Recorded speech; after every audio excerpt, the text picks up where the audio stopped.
I'm Jack Burmester and you're watching utefans.net.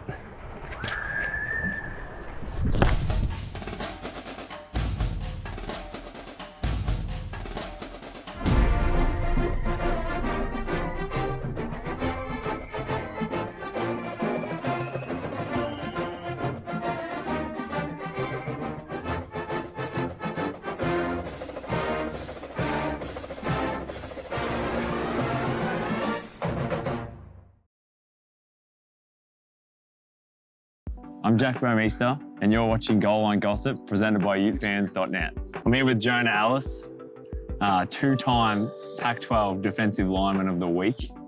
Jonah, how are we? Good. Good? Yeah. Hey mate, I know you've, moving from linebacker to DN this year has been a bit of a revelation, so just run us through that kind of thinking and why they kind of moved you there and how you've gone about it and stuff.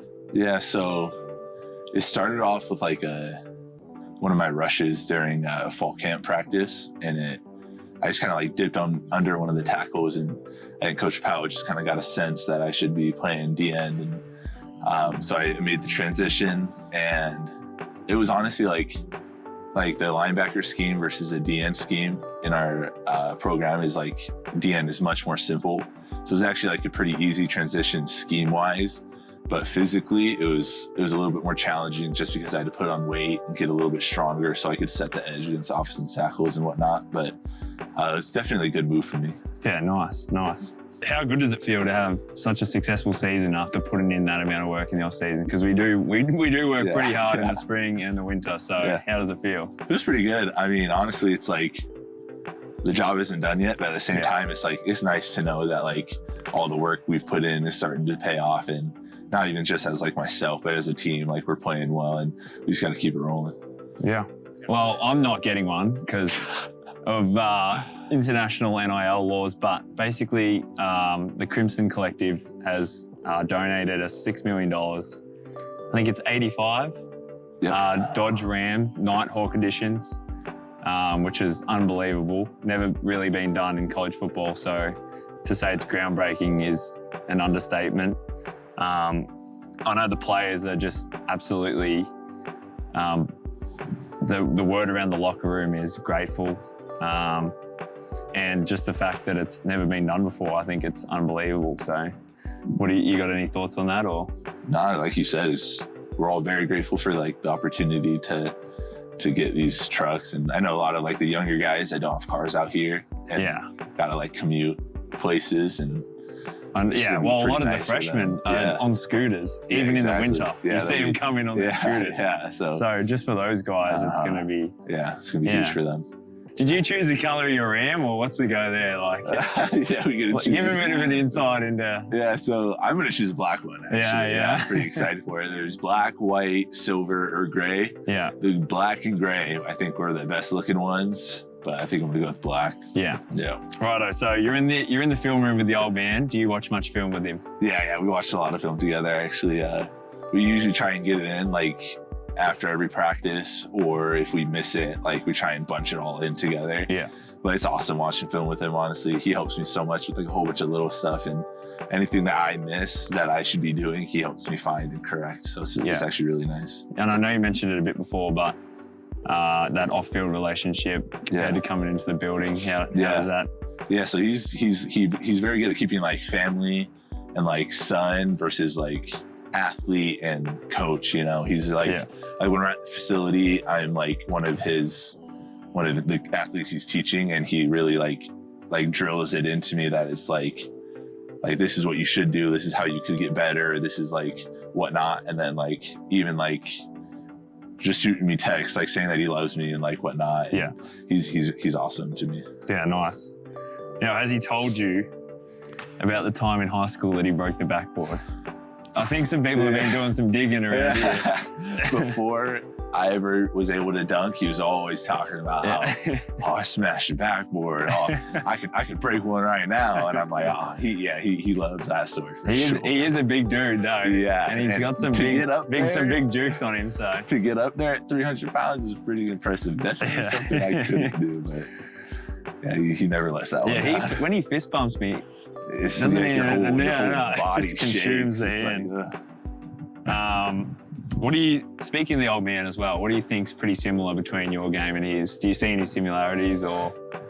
he's very bull rush centered when it comes to like rushing and whatnot. So like that's where we're a little bit different. I'm more of a speed guy, even though I have been like utilizing the bull rush a lot in the last few games, just because I've noticed like certain tendencies with the offensive tackles. Yeah. But I do think like our game is similar in that aspect, but at the same time different, because that was like his bread and butter. Like his game was he was stronger and more athletic than the guy across from him, so he's going to get underneath him and just drive him back.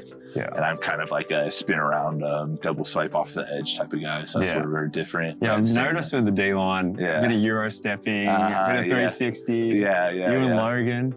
Yeah, we're not like the usual DNs you see in Power 5 teams. Usually they're like 260, 255. We're a little bit lighter, but at the same time I would say we have like really good technique in the end game, so we're still solid in there, but on the edge, we're just a different kind of like speed. So I think it's pretty cool. Yeah. To all the young youths out there, what do you think like the number one skill or technique that you would tell young fans or young players coming through the ranks? What do you think? What do you think they preach the most in the building? Honestly, it's your mindset. I don't know if that's like a skill or technique, but like your mindset coming into college football is like you were once the best guy at your school, and now you're just a pea in the pod. You know, it's like everyone here was the guy at their school. Yeah. So you got to understand that like you have to put in that work and you have to put in the extra time, or you're going to be average just like everybody else. So that's like one thing that I would stress to younger guys is like you got to be different some way, and if that's like your work ethic and your mindset towards the game, that's what it is. And I noticed for you boys, I know punters and kickers, it's a bit different, but the work day for you guys is just out of this world. The body would be pretty cooked after practice. Yeah. So it's really mentally taxing, and that's where you got to be like mentally tough enough to stay in the program, especially a program like us where it really is. That's what they preach, mental toughness. Yeah. So how many brothers you got in the league?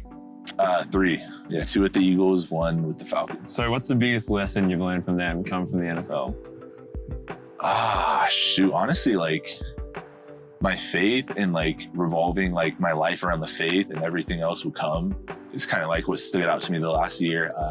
I fell off a little bit in the past 2 years, but this year I've really started to come build my relationship with God and center my life around Him. So that's like one thing. They would always shoot me texts before the games talking about it, and I think it's awesome that like even through all their success, they still put God first. And I think that's what I'm trying to emulate in my game and in my life in general. Yeah, nice, man. Your old man, as talented as he was, you told me that you don't get all the talent and the genes from him. Your mum was a former swimmer at the U, so just run us through how good your mum's been for you. Obviously, being a student athlete helps. Yeah. And mentoring you and stuff like that. Oh, my mom's awesome. Like she's probably like one of my biggest heroes to like ever walk this earth. Like to have 12 kids and to be able to like spend time with each and every one of them and love them all how she does, it's like honestly so amazing. Like I don't know how she did it, but she did, and she's just a saint for that. Yeah, nice. Yep. Big mama's boy over here. I'm Jack Bomeister. And I'm Jonah Elliss. And you're watching UFans.net.